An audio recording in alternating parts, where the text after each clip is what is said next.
mooy la sama xarit la première dame la gis naa mu di ma tooñ sax naan ma maanaam da mel ni naan dama lay rey. ah kon yow bi muy def geste boobu man lay waxal yow lay waxal. mais loolu jàppee ma ko dara parce que yàgg na ma ko def parce que sama xarit la. xam na parce que nee na damaa sonal jëkkëram. moo tax muy wax noonu di ma def noonu. mais loolu amul benn sens amul benn problème parce que loolu man la doon waxal. mel ndax dafa laaj Macky Sall ni ko borom mbaxane moo nekk ne dëng laa la xaw bopp bi tuuti mbaxane mi ba pare ni ma dama lay rey. loolu tamit ci waxin ak jëfin yi. day bañ nit ñi jàpp ni dara la. fekk ni man mii am na ñenn ñoo xam ne man la doon waxal parce que loolu kaf la si doon jublu. parce que def na ma ko Qatar ci kanamu Racine mi nga xamante ni mooy Racine Talla. ak ñeneen ñoo xamante ni fekk nañ ko jamono yooyu. mu ni man damaa sonal jëkkëram ba. loolu la dama koy def loolu du dara. waaw loolu du dara man pour man loolu il faut que ñu leeral ko. xam ne nit ku baax la aussi. nit ku bëgg lu baax la kaf la si jublu woon. man accepté naa kaf boobu noonu. xam naa ni ëmbulu ma dara lu du aw yiw. ëmbulu Sénégal lu du aw yiw dafa ñëwoon gane si sëriñ bi. pour nit ñi bañ a yàq maanaam ay image ak ay kaddu yoo xamante ni bokkul ak ñi nga xam ne man mii Cheikh Abdou Bara Dolly man la doon waxal di kaf ak man. di ma wax ne da ngaa sonal sama jëkkër dama lay rey maanaam di ma def noonu. loolu aussi tamit loolu dara quoi. mooy wane ni daal heure buñ ma gisee dama xam ne man opposition radicale contre Macky Sall la mais Touba moo ma ñor ndax bi ñu immigré li nga xam mooy hôpital bi sëriñ bi invité woon na ma si ba bi Macky Sall ñëwee di wax sax ci affaire liste bi Touba bi ma ne leen ma ne ko man maay porte bulletin balaa bu jiar kontaane jox cër mbokk àdduna jiar kontaane jox cër mbokk internet C'est le bon TV konaa mbokkum réew mi ci chaîne la chaîne de la vérité comme ni leen koy defalee saa su ne ci chronique ak actualité lépp luy soxal suñu réew di wax nag bàkk bi doolee jën ndox la doolee saxaar raay la mais doolee site internet chaîne YouTube abonnement commentaire aimer et partager xam naa ni yéen a ngi si mais day leen si gën a nekk parce que tamit loolu mooy doole bi loolu mooy doole chaîne bi di nuyu mon frère mon ami Bouna Sarr l'international moom mi nga xamante ni mooy commentaire chaque jour 1 million d'abonnés pour C'est le bon TV de Kona le véridique maa ngi koy bëggee di bëggee waa Montréal aussi waa ji commentaire naan man la Kona depuis Montréal donc di la déglu di kontaan depuis Montréal maa ngi koy nuyu moom tamit di nuyu képp ku axlu ku ñuy déglu fépp foo mënti nekk si àdduna ñu ngi lay bëggee macha allah di wax ni nag ku am ñaari junni yoo may mayal ku la neex waaye soo bëggee dégg-dégg jàppal C'est le bon TV di nuyu suñu partenaire suñu xarit suñu mag Cheikh Ahmadou Bamba Mboub borom Global Excellence Group fële ca Parcelles Assainies unité 22 villa numéro 245 moom mi nga xamante ni fa tabar fakal la moom borom institut au métier de l'économie ak lépp lu nga xamante ni rek ma ngay soxal ndaw ña ci liggéey ci emploi des jeunes ci lépp lu nga xamante ni tey mooy doxal réew mi Cheikh Ahmadou Bamba mu ngi ci biir kon nag gars yi li tax ñuy waxtaan nag mooy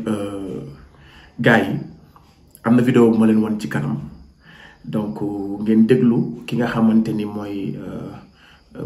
Bara Dolly bu Touba donc ngeen déglu ko ngeen déglu wax ji ñàkk sens ji mu waxal na ko boppam sax wax ju amul maanaam importance wax bi nga xam ne xaaruñu ko ci kenn ku mel ni moom surtout maa nag muy bàkkoo Touba ak surtout Serigne Touba mais dafa am man lu ma ko waxoon jamono yee ci ginnaaw ñu bokkoon benn plateau mu am yenn taxawaay yu mu fa defoon ñu bokkoon benn plateau fële ca Walfadjri ma am lu ma ko waxoon ñu dem teewlu la ma ko waxoon ñu dellusiwaat ma soog a commentaire. te aussi ñu arrêté doon surtout Serigne Touba baax na lool mais xam nga Serigne Touba dafa am fu mu meloon dafa am lu mu doon woote quoi il faut ñu arrêté quoi ñun ñëpp am nañ surtout dara lañ te surtout yonante bi mu ngi safara quoi donc nekk ça veut pas dire que da nga nekk surtout Serigne Touba donc wooy loolu quoi du ñu jàkkaarloog waxante waxtaan nañu wàcce niveau bi ñu toog ñu waxtaan comme des nawle ñu doxal parce que li mu doon tey nekk surtout Serigne Touba defu ko c'est le peuple sénégalais ñoo la ko def parce que tu es un député nekk surtout Serigne Touba deful le député nekkal surtout Serigne Touba 90 000 fois su la askan bi deful député doo ko nekk doo nekk la voix du peuple kon askan woowu ñoo gën a méritant nga respecté leen gën leen fonk parce que encore une fois nekk surtout Serigne Touba c'est pas nekkul grade boo xam ne dañ koy takk ba mu tax ñu teg la foo xamante ne wala ñu wax ak yow lu ñu xalaat Serigne Touba dafa am lu mu meloon am lu mu woote ku ci nekk nee na yaa ma gën a jege sax kii woote ni dafa bokk ak man kon ñun ñëpp ay taalibe lañ mais nañ waxtaan ci nawle. gars yi yéen a ko gisandoo gis ngeen man Kona la ma tontu la ma waxoon Cheikh Bara Dolly fële ca Walfadjri ci taxawaay bi mu amoon ca émission ba ak émission yu bari yu ma ko daan gis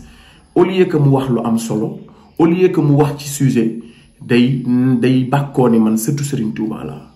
man Touba moo ma ñor tey jag wax jooju tey lay doog a am sens parce que tey surtout Serigne Touba comme ni ma ko waxee rek ay deretu yonante bi sallallahu alayhi wa sallam ña nga safara kon doon surtout Serigne Touba baax na doon surtout Serigne Touba rëy na grade bu ngand la daraja la waaye nag doon na ko dafa ëpp solo teg tànkam fi mu tegoon tànkam dafa ëpp solo di dox na mu di jéem a dox na mu daan doxee dafa ëpp solo donte dox na mu daan doxee yombul di wax jéem a wax na mu daan waxee maanaam jéem a am image am ba nga xam ne ku la gis xam ni yow mii jarul ngay wax ni sëtu Serigne Touba la day fekk mu nekk ci yow ku la gis rek day xam ndax Baye Makhtar Seck bu Mboro nee na képp koo nuyu mu ne la Mbàkke laa sant bàyyee ko fa bu fekkee ni Mbàkke la sant soo ko nuyoo du jar mu la koy wax ndax day feeñ ci jëmmam mooy wane ni butéel la mu def la saañ bi di xeeñ dafa am ku muy représenté muy Cheikhul Khadim kooku ku koy représenté jarul nga naan man ca moom laa bokk ku la xool xam ko ku gis sa comportement rek war na koo mën a xam kon loolu it justification la chaque jour di jéem a wane ni man lii moo tax man ma nekk maanaam Cheikh Bara Dolly dafay leer ni kon moom surtout Serigne Touba bi muy wax rek moo tax mu am li mu am maanaam moom lay wane moom lay fësal moom mooy armam te nag politique boo ci nekkee da ngay assumer ses responsabilités léegi nag Maimouna Bousso daf fi yëkkati woon ay kàddu ànd ak yar interpellé xalif général des mourides moom mii mu génn ne ko ku réew nga ku ñàkk yar nga waaye tey l'histoire a donné raison à tout le monde à Maimouna Bousso à tout le monde que ni moom ndekete moom moo ñàkk yar moom ak Marème Faye Sall parce que moom moo waxal boppam ne moom nee na Marème Faye Sall moom la doon waxal sa bopp bu rëy beeg moom la doon waxal dinaa la rey te représentant maanaam moom nee na surtout Serigne Touba lañ maanaam kilifaam ci yoonu murit ay kilifaam ci yoonu murit toog le xalif général des murit toog kilifa ci njiitu réew mi toog ay kilifa toog ngay sayite ak jigéen loolu ñàkk fayda la et puis il assume que ni moom la Marème Faye doon waxal quoi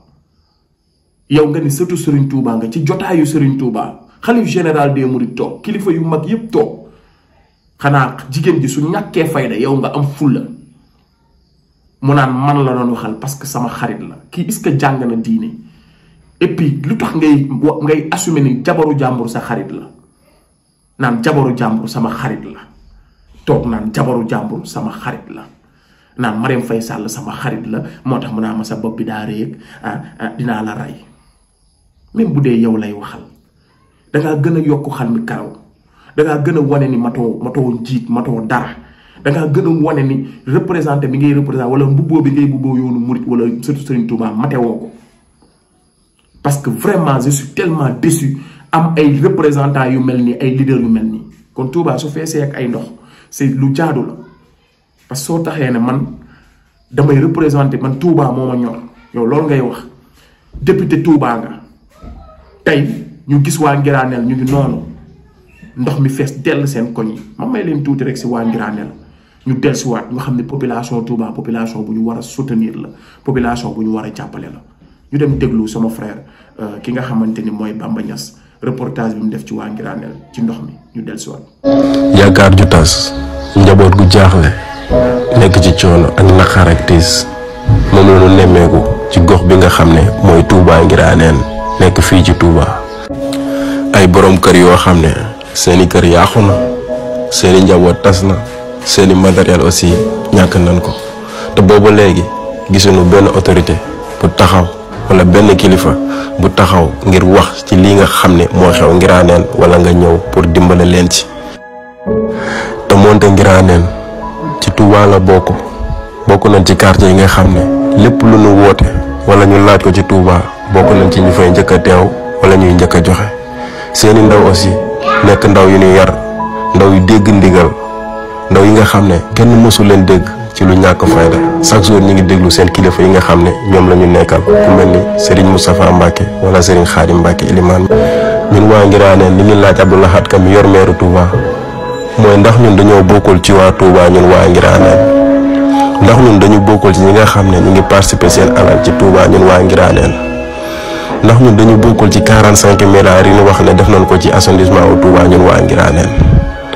ndax ñun dañu bokkul ci waa Touba ca kanam nga xam ne sunu papa yeeg sunu yaay ñi ngi rayante chaque jour di jël seen alal di ko ci def ñun waa Nguiranéne. seetaan bi ëpp na sabotage bi ëpp na aussi lu nekk yéen a ngi ñu koy teg ñun waa Nguiranéne ñu nekk di ko muñ te yàlla xam ne xam na lépp waaye sunu taalibe moo ñu mayul ñu wax ndax dañu am ay kilifa. sabotage bi mu ngi tàmbali depuis 2006 bi ngeen tasee marché Nguiranéne ak syndicat bi. mu doonoon marché ak syndicat boo xam ne ñoo ëppoon ni dugal ci xaalis Touba ak ginnaaw marché Ocass ngeen ne ñu da ngeen ñu koy defaral tas ko yàq place yu jàmbur yàq fa ay jumaa yoo xam ne ay millions lañ ci defoon tabax ko ak ay jàkk génne fa nit ñi te 2006 ba léegi nii chantier bi avancé wul fa mu nekkoon jugu fa lu nekk xew fa ci biir marché bi ndax chantier yu lëndam ñii ñu leen fay agressé ay jigéen ñu fay dàq pour violer leen ay nit yoo xam ne seen gaañal leen sànni leen foofu ay nit yu sàcc di daw di fa dugg loolu lépp ñun waa Nguiranéne ñu nekk toog di ko muñ tas ngeen fi ay famille tas ngeen fi ay say daaneel fi ay commerçant te loolu lépp tas bi ngeen tas marché bi moo ko waral loolu lépp ñun ñu ngi toog di muñ rek ñun waa Nguiranéne ba ci atum 2022 jàpp 2023 ñu am yaakaar ne nguur gi wala Touba ca kanam wala maire Touba bi dinañ ñu jàppale ñu tabax marché bi xëy benn suur rek ñu ne ñu Nguiranéne marché bi dañ koy toj def ko kanam askan bi nag ne lu ëpp tuur ñëpp jug taxaw ku dëkk Nguiranéne nag ku dëkk yoon daaru ku dëkk Kaatimam Jaara nga dëkk Njaañ ñaari pono fépp ñëpp jug na loolu lu fi amee ban xeex ko ba yàlla may ñu ci ndam xeex boobu ñu xeex ak yéen ba yàlla may ci ndam nag bu fekkee loolu moo tax ngeen meral ñu loolu moo tax ngeen een ñu di ñu saboté wallaahi alazim duñu dellu ginnaaw ndax sabotage bi gis nañ ko gis nañ canal buy balle jóge ñaari pono te daawul am gis nañ canal buy balle jóge côté Poulaye te daawul am gis nañ canal buy balle jóge côté yoon daaru ak côté station Rix bi fi mu nekkoon te yooyu yëpp daawul am kon ñun sabotage lañ ko mën a jàppe waaw nit nag fa ngay bàyyi xel leen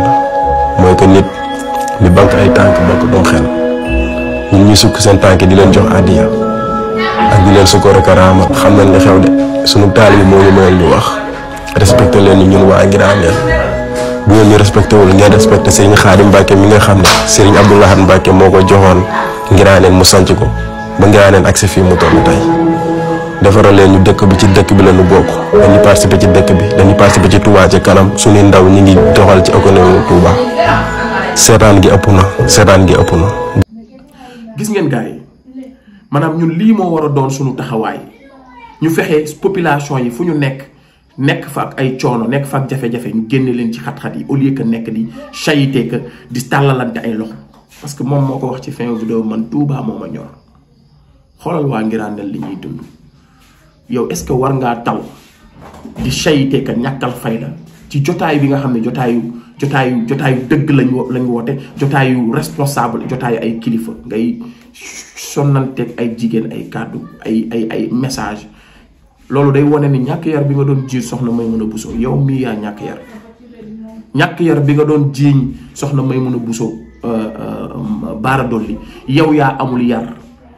ay kilifa toog ngay sayte ak jigéen loolu tamit dafa am lu muy représenté ci liñ lay jiiñ ak ay yow nangam ak nangam maanaam ngay dekk góoru mbootaay ndax foofu defe naa kilifteef moo fa nekk représentation moo fa war a nekk way deng déglu li nga xamante ne moom la kilifa gi di wax te moment bi kilifa gi di wax gi nga naan moom nga gëm Touba ngay représenté surtout Serigne Touba moment bi ki représenté Serigne Touba di wax moment boobu nga doon chayité ak Marième Faye Sall yow Marième Faye Sall sax moo la tane man li ma metti mooy noo def ba nekk représentant ba nekk député à l'Assemblée nationale naan da ngay représenté waa Touba parce que man gisuma daray kilifa ci yow gisuma daray fulla ci yow gisuma daray fayda ci yow gisuma daray martaba ci yow wallahi awma benn estime ci yow même je doute que ni sëtu Serigne Touba nga man dama koy douter parce que jàpp ma ni sëtu Serigne Touba dina mel ni yow léegi nag ma ñëw daanelee ci waa Nguiranéne gis ngeen Touba la ñuy tund léegi nag li tax ñu war a taxaw waa Touba parce que Touba population Touba dañu nekk population bu spéciale dafa am yu bëri yoo xam ne waa Touba mënuñu ko te ñu ngi dund lu metti nag bu njëkk boo musaana dëkk Touba dañ lay ñee jamono yi ñoom Serigne Fallou Serigne Abdoul Ahad Serigne Saliou ba màggal gi sax lu ci ëpp Touba dafa jar a dimbali waa Touba dañoo war a jar a dimbali parce que lu bëri mënuñu ko wax booy Bamba Niass mu ngi koy wax ci reportage bi lu bëri mënuñu ko wax lu bëri seen taalibe mooy tax duñ ko wax lu bëri nekk dëkk jàmbur parce que nee nañ dëkk jàmbur lañ nekk it day tax duñ ko mën kon waa Touba jar na noo tàllal loxo bu njëkk màggal bu musaan am ku nekk fa nga nekk boo fay jóge yow yaay indi ay ration indi ay lekk indi matt indi lépp waa Touba bu ñu ñëwee rek yow da ngay ñëw yaay indaale lépp luy baax ci màggal gi nga bu desee it nga bàyyi ko fa waaye léegi ñun dañuy gàdd suñuy yére gàdd suñuy sañse dem yóbbi loxo neen ci këri waa Touba yi lekk la fa ne dund du def fa lu nekk yàq seen këri pare buñ gisee kopp wala lenn lu baax ne maa ngi koy barkeeloo comme ni ko sëñ Ahmadou Rafahi Mbacke waxee muy sàcc mu ne muriti moom buñ nee kër ba ne tekk rek faaw lëf ne meng ndeysaan sëñ Ahmadou Rafahi yàlla doon ko yàlla fayal nee na am na benn mag bu ne woon ñun muriti de buñ nee kër ba ne tekk faaw lëf ne meng donc wolof moo neex ci boo ko déggee buñ nee kër ba ne tekk faaw lëf ne meng waaw mooy da ngay gis ni ku màggal ba pare sax faaw ba muy dal fa muy dal dara dana fa manqué moo tax muritu tay yi ñu dëkk Touba tey dañoo dara yërëm parce que muritu tay yi dañoo amul xel muritu démb yi nag bu ñu daan màggal si ñoo daan indi lépp lu war ci seeni màggal bu ñu ñëwee teral waa kër ga fa nekk moo tax muritu ñu dëkkaan Touba doon yi murit dañ daan yàkkamti màggal jot mais léegi dëgg waa Touba sonn nañ ci gan yi ak ni ñu leen di ganalee ak màggal gi li financement yi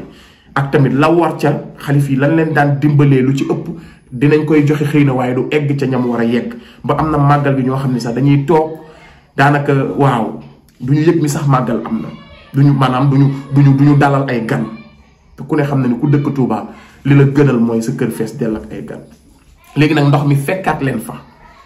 moo tax maa leen di dégg ñuy interpréter sëñ Abdoul Ahad Ka maire Mbacke maire Touba mais man pour man Abdoul Ahad Ka peut-être responsable la mais peut-être du 100% parce que Abdoul Ahad Ka yéen dañ leen koo imposer parce que bulletin unique moo am Touba ci élection locale yi fa amoon parce que nee naa leen dëkk jàmbur ngeen nekk leen lañ wax ka fa nekk moom mooy décider la fay am seeni droit dañ koo réduire bokk waa Touba loolu laa leen bëgg a xamal maanaam vous n'êtes pas libre à 100% seeni droit dañ ko réduire donc Abdoul Ahad Ka bulletin unique moo fa am 25% de waa Touba ñoo votel Abdoul Ahad Ka 75% ñoo votel këyit gu weex ka kon Abdoul Ahad Ka du seen maire mais kilifa gi moo ko fa teg pour mu nekk seen maire parce que kilifa gi moo ne bulletin unique moo fay am kon Abdoul Ahad Ka peut-être il est responsable mais il n'est pas responsable à 100%. 5 milliards yi xaaral mu may leen tuuti sama jëwriñ Cheikh Thioro Mbacké. ndax 46 milliards yi ñu wax ne def nañ ko ci assainissement Touba li wóor mooy bu ñu ko jëndoon ay sarbet teg ko ci ndox mi day ngàcc ci ndox mi yëpp ba mu jeex tàkk mais 46 milliards yi bu ñu ko auditoon enquête ko li wóor mooy loxo dina dem gémmiñ ndax dañu gis ay commission yoo xamante ne ay kilifa ñoo koy am te waruñ ko woon am. waaw dégg ngeen sëñ Cheikh Thioro Mbacké li mu wax ci milliards yi kon mbir mi dafa jéggi Abdoul Ahad Ka kon yéen ñi nga xam ne yéenay wax Touba ngeen bëgg yéen ñi nga xam ne yéenay wax Touba moo leen defal lépp sëñ Bara Dolly li muy wax Touba moom lay représenté Touba la moo ma ñor dem leen dimbali waa Ngiraneel ak ñu nekk ci ndox yi te alal ji nga xamante ni yéen a ngi koy wax ni nguur mu ngi koy génnee di ko teg ci loxo Touba alal jooju fu mu nekk ndax waa Touba gisuñu ko waa Touba sonn nañ waa Touba jaaxle nañ lott nañ te nag population bu war a firi lañ population bu war a am teraanga la population dëkk bu war a neex la parce que mooy dëkkub Serigne Touba te Serigne Touba Xaadimu Rasuul ku ne xam na ni dëkkam ba daf ko ñoroon kon nag ngeen taalibe yi aussi dañ koo ñoroon maa ngi ak vidéo sëñ Bara Mbacké Falilou rek bi muy ñaaxaat ci taalibe yi boobu sëñ Muntaxa mooy jottali mu naan fonkaat leen taalibe yi jàppale leen taalibe yi ndax taalibe yi lépp lu baax Touba ñoom la kon damaa bëgg ñu jàppalewaat taalibe yi Serigne Touba yi ñu jàppalewaat ñu dëkk biir Touba sonn nañu torop buñ ko waxee ak buñ ko waxul metti na si ñoom torop te yenn yi mënuñu ko wax mënuñoo def yenn revendication yi parce que nee nañ dañoo joxe seen bopp nee nañ dañuy muritu nee nañ ay taalibe lañu nee nañu dañoo am taalibe yooyu yëpp duñ ko mën loolu la ñu wax kon ñun ñi nga xamante ni ñooy porteur de voix yi war nañoo dimbali waa Touba di leen di leen gëstul wala boog di leen fàttalil ñi leen jiite que ñoom dañoo sonn am nañ ay jafe-jafe te jafe-jafe yu leen war a dimbalee la. yéen ñi xeex it ba doon député ne Touba ngeen di représenté di ko wax fu nekk di ko mbubboo taxaw leen ci jafe-jafe waa Touba yi sonn nañ waa Ngiraneen sonn nañ waaye ñeneen it noonu lañ sonnee mais dama leen exemple waa Ngiraneen kon nag gars yi naxante bu mu fi am naxante bu mu fi am les Sénégalais souffrent kon nag ku fi tagg Macky Sall loo koy taggee loolu laa leen di laaj di leen ko laajaat kuy tagg Macky Sall ak ku koy gërëm loo koy gërëm mi kon nag gars yi waxtaan waa ngi noonu ku am ñaari junni yoo mayal ku la neex waaye soo bëggee dégg dëgg jàppal C'est le bon TV asalaamualeykum wa rahmatullah